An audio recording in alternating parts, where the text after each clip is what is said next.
নমস্কার, আপনাদের সবাইকে স্বাগত জানিয়ে আমরা শুরু করছি স্মৃতির খোঁজে অনুষ্ঠান। আজকেও চলে এলাম আপনাদের সামনে পরপর দুদিন। তো আজকেও গল্প থাকবে স্মৃতির খোঁজে অনুষ্ঠানে, থাকবে আপনাদের সঙ্গে গল্প, থাকবে আমার ব্যক্তিগত কিছু গল্প, আর এই নিয়ে আমাদের স্মৃতির খোঁজের আধ ঘন্টা চলবে। গল্পের একেবারে গাল গল্প যাকে বলে।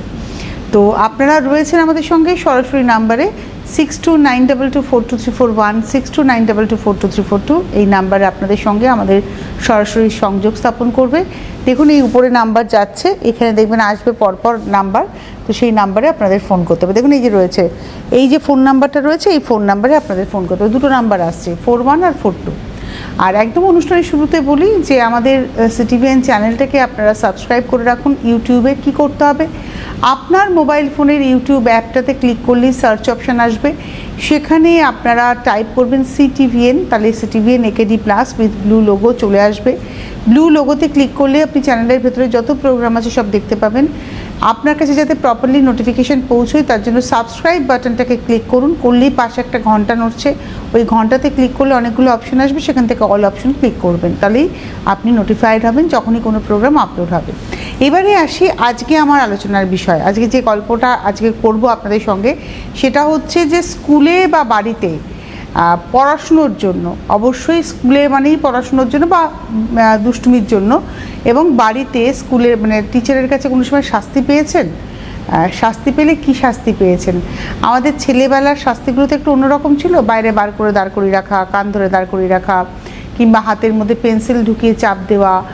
আর মা যদি পড়তে বসাতো তাহলে সেটা অকথ্য মার, সেটা সেই মারটাকে আবার ধর্তব্যের মধ্যে থাকে না। মানে আমাদের মায়েরা বা আমিও যখন মা হয়েছি, আমিও মানে প্রত্যেকটা ইকুইপমেন্টস দিয়ে মারতে গেছি, চিরুনি থেকে শুরু করে স্কেল রুল এগুলো তো রয়েছে, চিরুনি, খুন্তি, জুতো, পাইপ, কি না বাকি রয়েছে মারার জন্য। আরও অভিনব অনেক কিছু হয়তো ছিল মারার জন্য। তো হ্যাঙ্গার, এরকম প্রচুর কিছু দিয়ে মার খেয়েওছি, আমি নিজেও মেরেওছি। তো যদি আপনাদের এরকম অভিজ্ঞতা থেকে থাকে সেটা আজকে ভাগ করবেন। স্কুলের শাস্তি কি করতেন, স্কুলে যখন শাস্তি পেয়েছেন কি?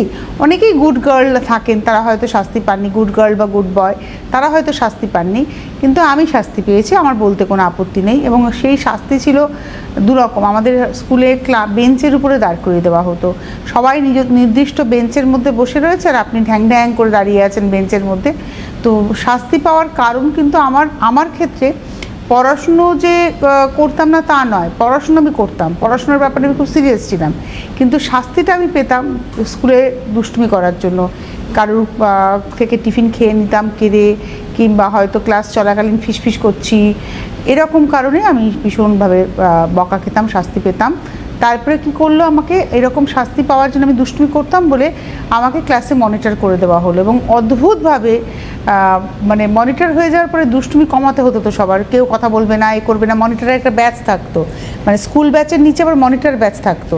ওই ব্যাচটা কিন্তু খুব মানে গর্বের ব্যাপার, প্রাউড ফিল করাতো ওই ব্যাচটা, মনিটর। তো ওই ব্যাচটা যখনই পড়ানো হলো তখন থেকে কোথাও যেন দুষ্টুমিটা কমে গেল। এটা টিচাররাই করেন, যে ক্লাসের সবচেয়ে দুষ্টু মেয়ে বা দুষ্টু ছেলেকে মনিটর করে দাও, তাহলে ক্লাস ঠান্ডা থাকবে, আর তার শাসনে পুরো ক্লাসটাই ঠান্ডা থাকবে, সেও দুষ্টুমি করবে না, কাউকে দুষ্টুমি করতেও দেবে না। তো এরকম প্রচুর গল্প আছে। কান ধরে দাঁড়াতে হতো, আর কান ধরার কত রকমের টেকনিক বার করেছিলাম। নর্মালি কান ধরা তো দুপাশে কানে হাত দিয়ে দাঁড় করানো, কানের লতি ছুঁয়ে রাখা, মানে জাস্ট কানের মধ্যে হাত দিয়ে রাখা, এটাও কান ধরা। তো এরকম প্রচুর রকমের গল্প আমাদের জীবনে রয়েছে। আজকে আসুন শাস্তির গল্প পাই। রবীন্দ্রনাথ ঠাকুরের শাস্তি গল্প নয়, শাস্তির গল্প। আপনার জীবনে, আমার জীবনে শাস্তির গল্প।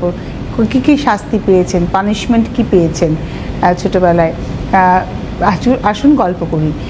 নমস্কার, কে রয়েছেন? হ্যালো হ্যালো তন্তুদি। হ্যাঁ বলছি, একটু বলুন কে বলছেন। গুড আফটারনুন, বলুন। আমি বিপদ ঘনেশা ভবনকে বলছি।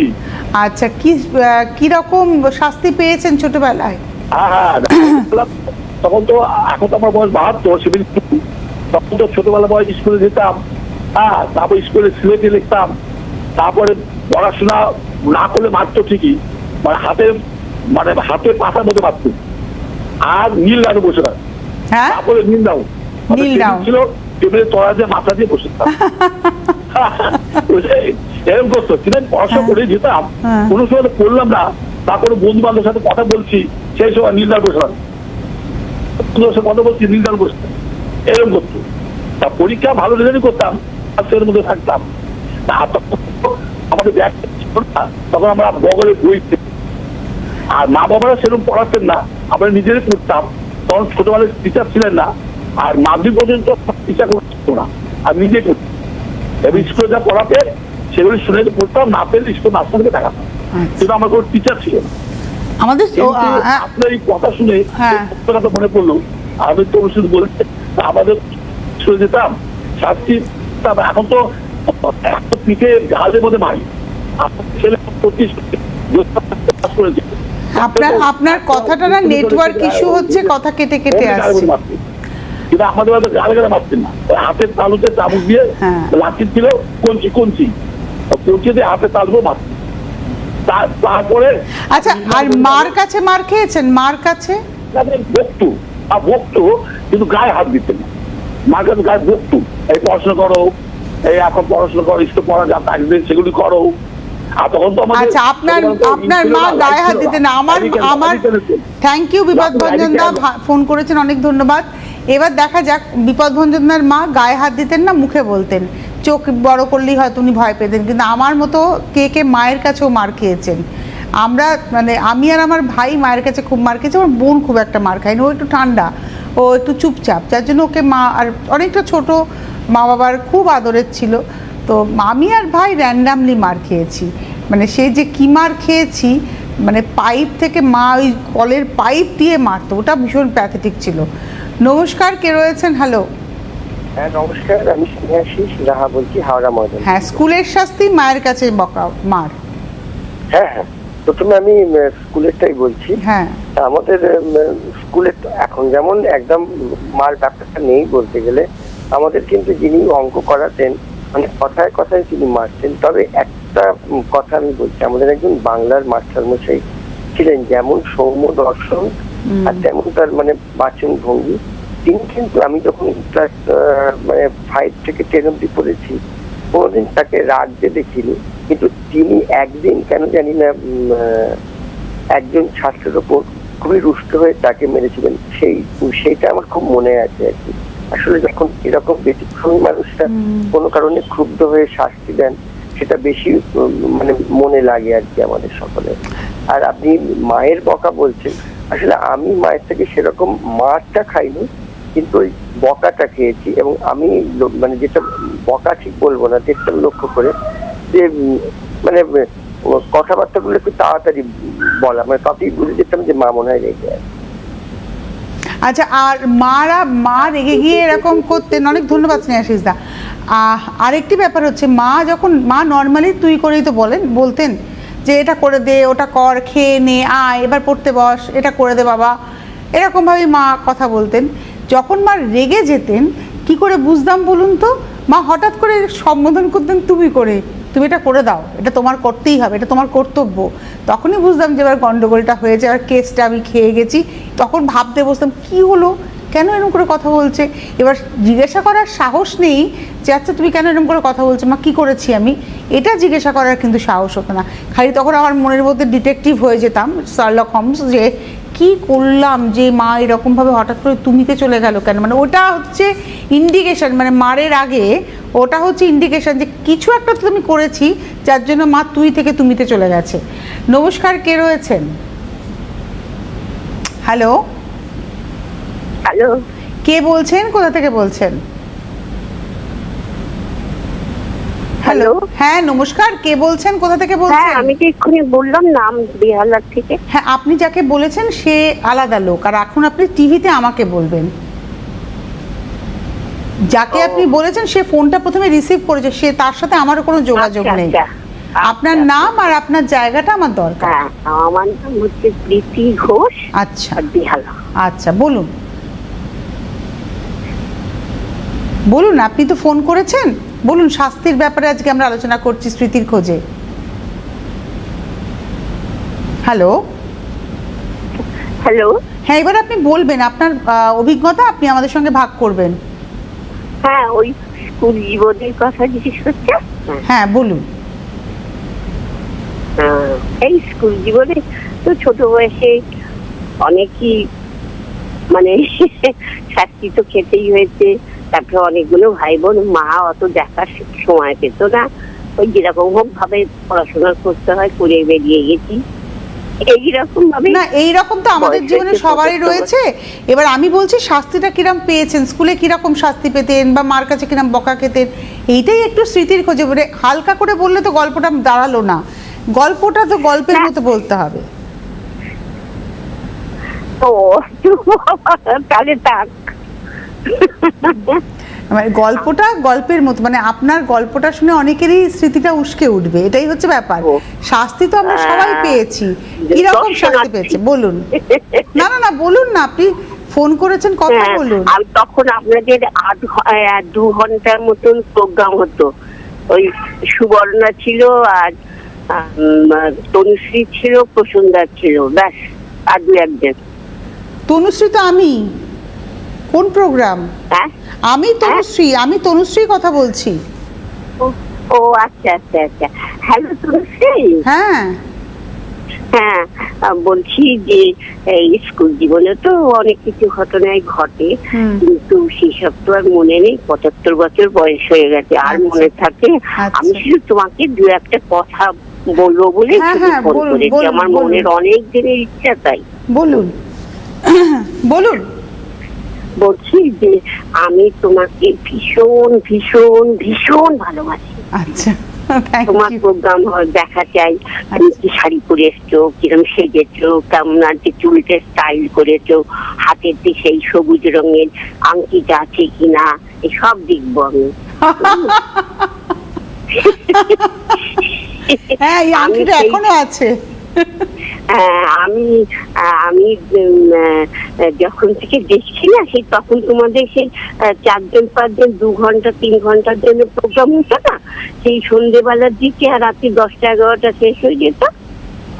আচ্ছা, সেই মানে 1 ঘন্টা চ্যানেল যখন আমাদের শুরু হয়েছিল, সেই দাশগুপ্ত সে আসছে। হ্যাঁ হ্যাঁ হ্যাঁ, জিসাদি, সেই সময় থেকে আমি দেখে আসছি। ওরে বাবা, আপনি তো অনেক পুরনো দর্শক আমাদের। হ্যাঁ, আজকে আপনার সাথে প্রথম কথা বললাম। আমার নাম প্রীতি ঘোষ। আচ্ছা, তুমি ছিলে তখন, যতক্ষণ আমার মনে আছে, তুমি ছিলে, সুবর্ণা ছিল, প্রসন্দা ছিল, ভাস্কর ছিল, প্রসন্দা ছিল, ভাস্কর ছিল, আর একজন বয়স্ক রিপোর্টার ছিলেন, জয়ন্ত দাস সম্ভবত, জয়ন্ত, ওনার নামটা কি মনে পড়ছে না। সুদেব রায় চৌধুরী, সুদেব রায় চৌধুরী। এই সমস্যা, এই তোমাদের যে বেশি যাই মনে মনে ভাবি যে আমি এখনো পর্যন্ত শুধু দেখেই যাচ্ছি, পৃথিবীর বাইরে আর যাচ্ছি না, জানো। কেন যাবেন পৃথিবীর বাইরে, কেন যাবেন? পৃথিবীতে এসছেন কবে, আর আদৌ পরের জন্মটা মানব জন্ম হবে কিনা আমরা কেউ জানি না, কেউ জানি না। আছে হয়তো, আমাদের হিন্দু শাস্ত্রে বলা হয় আছে, পুনর্জন্ম আছে, সে আছে আছে। এই জন্ম তার পাবো না, তনুশ্রী হয়ে আমি আসবো না, প্রীতি ঘোষ হয়ে আপনি আসবেন না। সো একটা জন্ম যখন পুরোটা চেটে পুটে খাবো আর কি, মানে উপভোগ করে যাব, জীবনটাকে উদযাপন করব। অনেক ভালো থাকুন দিদি, খুব ভালো লাগলো, আপনি আমাকে অনেক পুরোনো দিনে নিয়ে চলে গেলেন, আমার জীবনের কেরিয়ারের প্রথম দিকে নিয়ে চলে গেলেন। খুব ভালো থাকুন, অনেকগুলো বছর পার করলাম তো আমরাও না। তো আরেকজন বন্ধু আছেন, নমস্কার, কে রয়েছেন? হ্যাঁ নমস্কার ম্যাডাম। হ্যাঁ নমস্কার, প্রণব মন্ডল বলছি বর্ধমান থেকে। কি নাম বললেন? প্রণব মন্ডল। প্রণব মন্ডল, আচ্ছা বর্ধমান থেকে। বলুন, শাস্তি, আজকে আমার বিষয় হচ্ছে শাস্তি।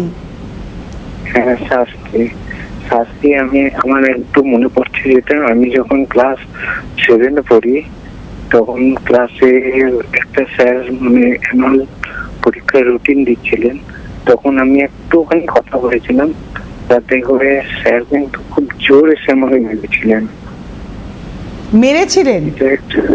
হ্যাঁ, জোরে মেরেছিলেন? হ্যাঁ আচ্ছা, এটা একটু মনে পড়ছে। হ্যাঁ, আর মার কাছে মার খেয়েছেন? মার কাছে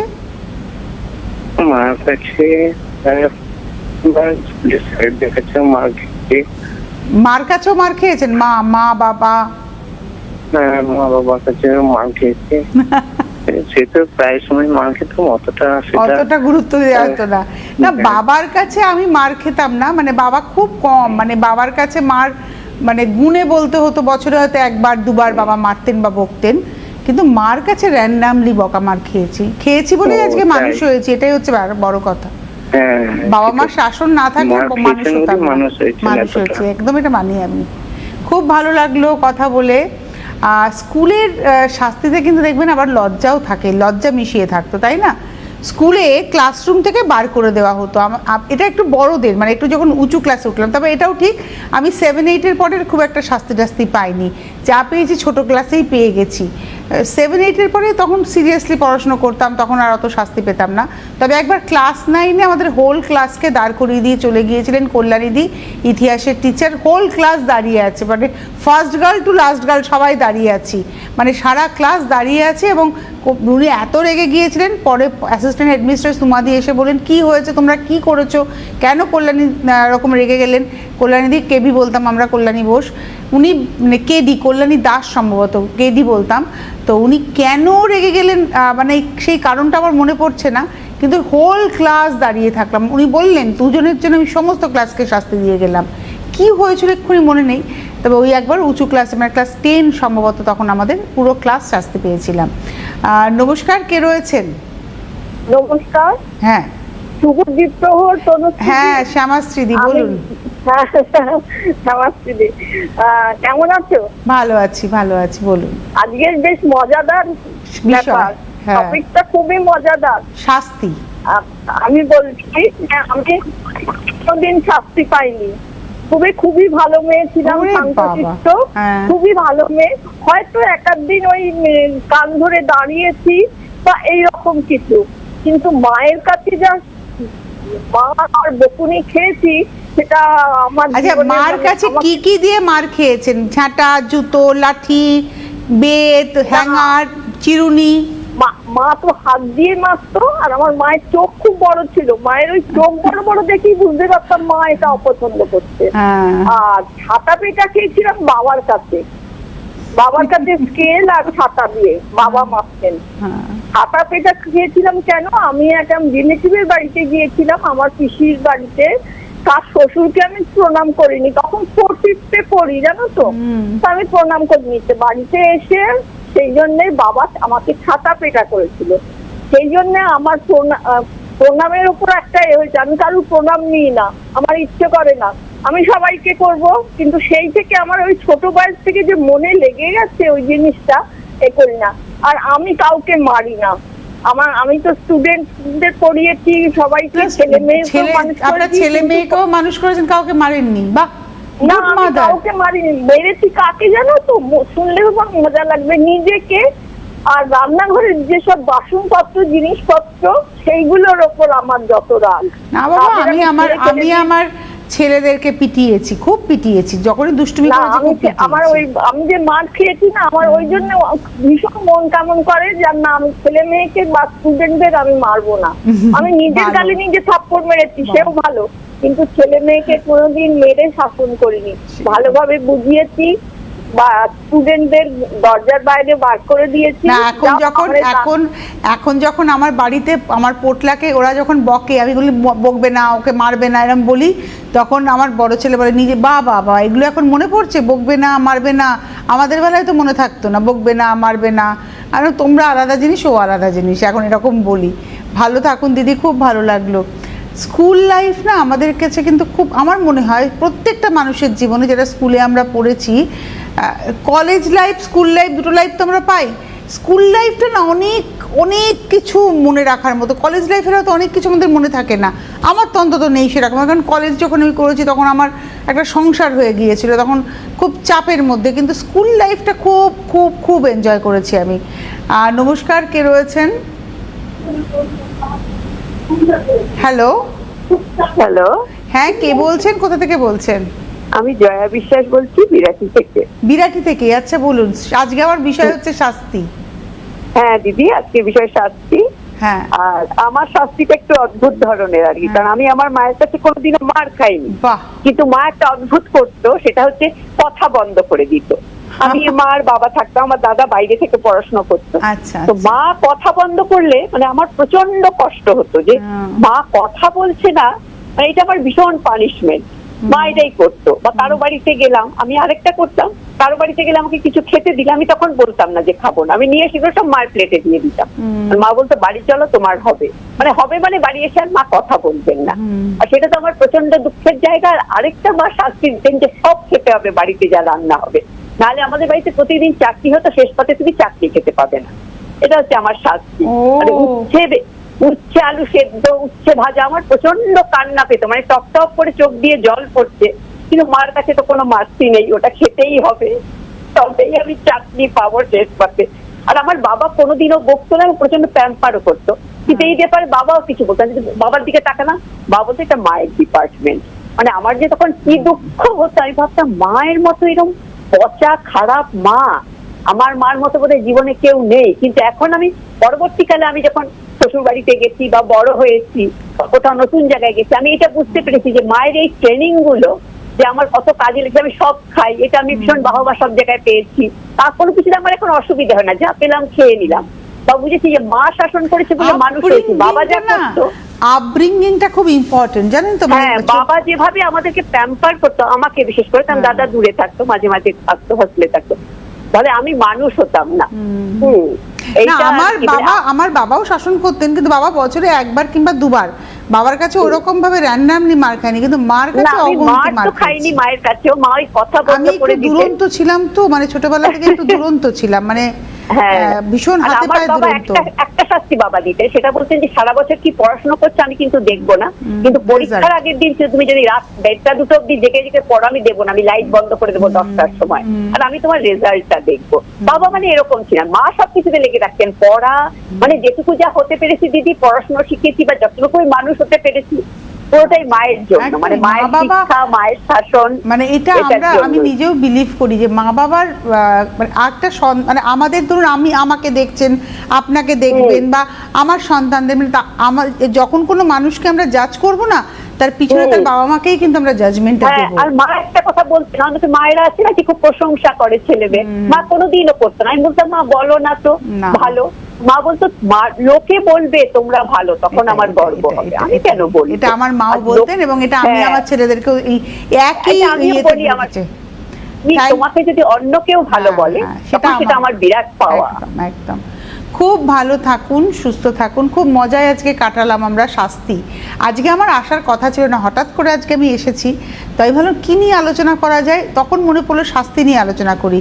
কারণ আমি ওই যে বললাম, আমি তো অত ভালো মেয়ে নয়, গুড গার্ল হইনি। গুড গার্ল হয়েছে 7-8 থেকে, 8 থেকে সম্ভবত আমি গুড গার্ল তকমা পেয়েছি। তার আগে পর্যন্ত আমি ভীষণ দুরন্ত ছিলাম, আর ডান পিটে ছিলাম। মানে দুরন্ত মানে আমি ডান পিটে ছিলাম, মানে গাছে ওঠা থেকে শুরু করে লোকের টিফিন কেড়ে খেয়ে নেওয়া থেকে শুরু করে এই সব করে বেড়াতাম, তার শাস্তিও পেয়েছি প্রচুর।